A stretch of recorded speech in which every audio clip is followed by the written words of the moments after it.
ओम श्री गुरु सत्ताय नमः। सभी को प्रणाम। श्री सत्यनारायण व्रत कथा का तात्पर्य है सत्य को साक्षात भगवान मानकर जीवन में सत्य को धारण करना। सत्य बोलने भर की छोटी सी क्रिया नहीं है, वरन जीवन के हर क्षेत्र में धर्म, कर्तव्य, नीति, सदाचार, मर्यादा एवं विवेक के आधार पर विचार एवं आचरण करना सत्य निष्ठा का समग्र रूप है। सत्य निष्ठा का अर्थ है जो सत्य है उसके प्रति अडिग रहना, उसे किसी भी हाल में न छोड़ना। सच बोलना सत्य निष्ठा का एक छोटा रूप है, उसकी आवश्यकता है, पर जिस सत्य को नारायण कहा गया है वो सच बोलने तक सीमित नहीं है।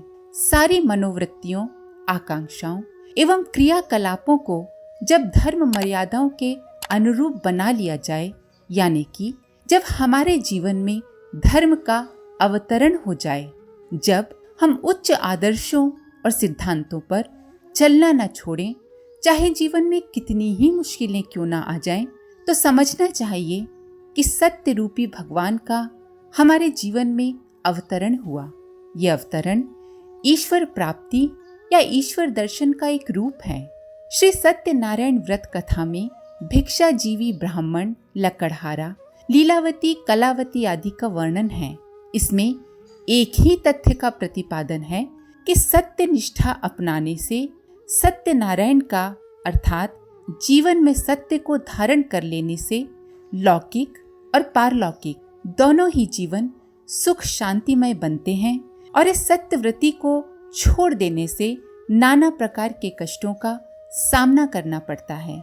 इन कथानकों में ऐसे ही उदाहरण प्रस्तुत किए गए हैं और सुनने वालों को समझाया गया है कि उन्हें श्री कृष्ण या श्री राम को ही भगवान मानकर संतुष्ट नहीं हो जाना चाहिए, वरन ये भी अनुभव करना चाहिए कि नारायण का, ईश्वर का प्रत्यक्ष संपर्क हम सत्य आचरण के द्वारा ही प्राप्त कर सकते हैं।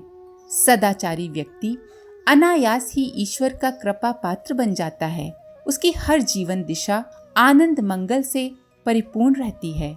जिन्होंने नारायण को सत्य के रूप में नहीं पहचाना, वरन भोग नैवेद्य और स्तवन पूजन मात्र से उसे फुसलाने की बाल क्रीड़ा करते रहे, वे उस विडंबना से कुछ वास्तविक लाभ नहीं पा सकेंगे।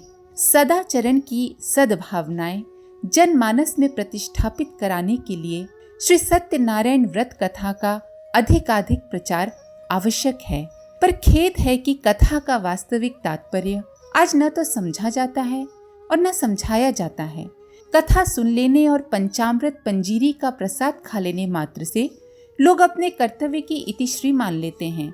दक्षिणा देकर लोग समझते हैं कि उन्हें पुण्य मिल गया और जो लाभ कथा में वर्णित पात्रों को मिला था वो उन्हें भी मिल जाएगा। ईश्वर की कृपा इतनी सस्ती नहीं है जो 2-4 रुपए या 1-2 घंटे का समय किसी कर्म कांड में लगा देने मात्र से मिल जाए। ईश्वर की कृपा पाने के लिए जीवन शोधन, जीवन निर्माण एवं जीवन विकास की प्रक्रियाएं अनिवार्य रूप से पूर्ण करनी होती हैं।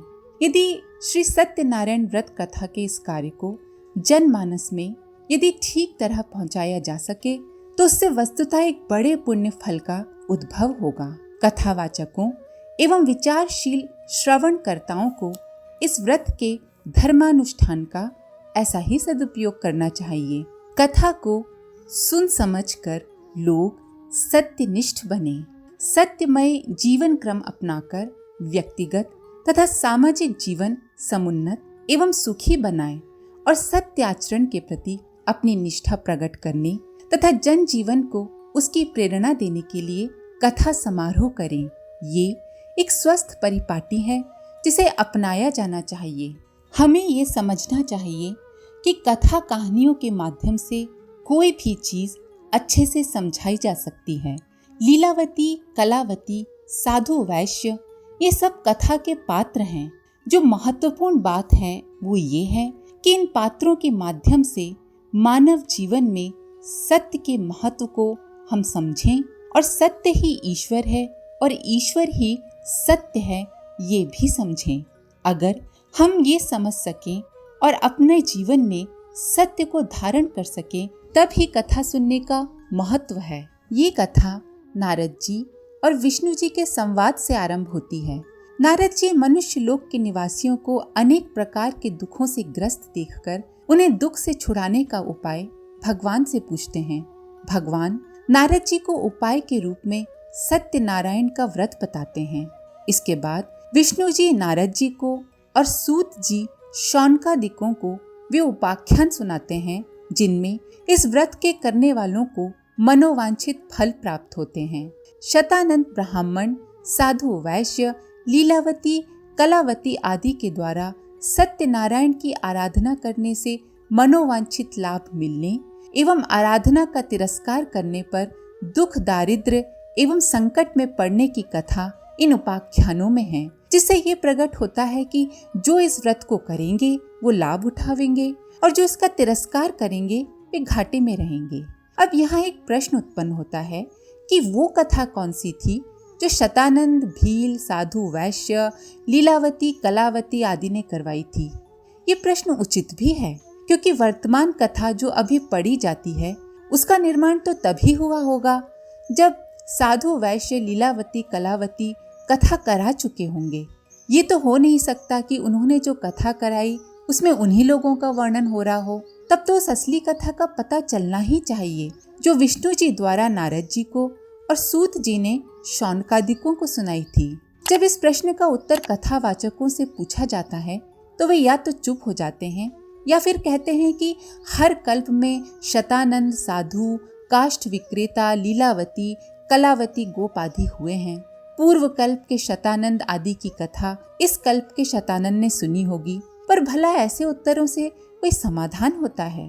तात्विक बात ये है कि विष्णु भगवान ने नारद जी को और सूत जी ने शौनकादिकों को सत्य का व्रत लेने की, यानी कि सच्चाई का जीवन बिताने की शिक्षा दी थी और सत्य को ही सब प्रकार के दुखों का हर्ता बताया था। उनका कथन था कि लोगों के संपूर्ण दुख असत्यमय झूठे आचरण के कारण हैं। बेईमानी, दुराचार, झूठ, छल, दंभ आदि की दुर्भावनाओं से प्रेरित होकर मनुष्य नाना प्रकार के दुष्कर्म करते हैं और उन पापों के फलस्वरूप तरह तरह के रोग, शोक, दुख, दारिद्र्य, क्लेश, कलह सामने आते हैं। यदि मनुष्य का जीवन सत्य युक्त, सात्विक, शुद्ध और निर्मल हो तो कोई कारण नहीं कि उसे दुखों की यातना सहनी पड़े। इस तथ्य की शिक्षा देते हुए विष्णु जी ने नारद जी को कहा था कि सत्य ही नारायण है। सच्चाई पर उतनी श्रद्धा, उतनी ही आस्था और उतनी ही निष्ठा होना चाहिए जितनी कि ईश्वर पर होती है।